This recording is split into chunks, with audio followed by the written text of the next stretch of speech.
ভালো সৎ নিয়ত থাকে।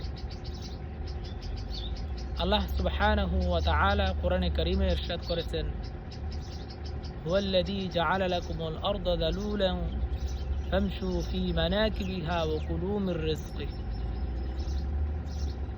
তিনি তোমাদের জন্য পৃথিবীকে সুগম করেছেন, তোমরা তার কাঁধে বিচরণ করো এবং তার দেওয়া রিজিক আহার করো। অন্য আয়াত আল্লাহ সুবহানাহু ওয়া তাআলা বলেছেন, فإذا قضيت الصلاة فانتشروا في الأرض وابتغوا من فضل الله।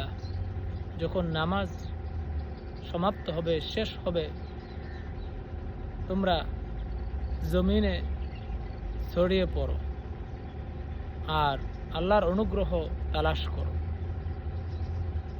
আল্লাহর কাছ থেকে জীবিকা অন্বেষণ করো। জীবিকার জন্য যখন নামাজ শেষ হয়ে যাবে, তোমরা পৃথিবীতে ছড়িয়ে পড়ো।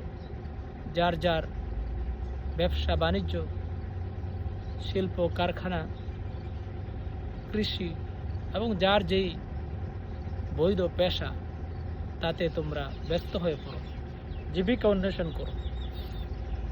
এই জীবিকা অন্বেষণ করা এটা ইবাদত গণ্য হবে যদি এর দ্বারা নিয়া তাইয়্যিবা, পবিত্র নিয়ত থাকে যে আমি জীবিকা অর্জন করে দ্বীনের সেবা করব, মা বাবার সেবা করব, দেশের সেবা করব, এর দ্বারা হক ইনসাফ প্রতিষ্ঠা করব, দ্বীন প্রতিষ্ঠা করার কাজ করব, আল্লাহর খেলাফত, আল্লাহর খলিফা, আল্লাহর প্রতিনিধি হিসেবে কাজ করব, আল্লাহর দায়ী হিসেবে কাজ করব, তাহলে আপনার সবগুলো কাজই ইবাদত গণ্য হবে।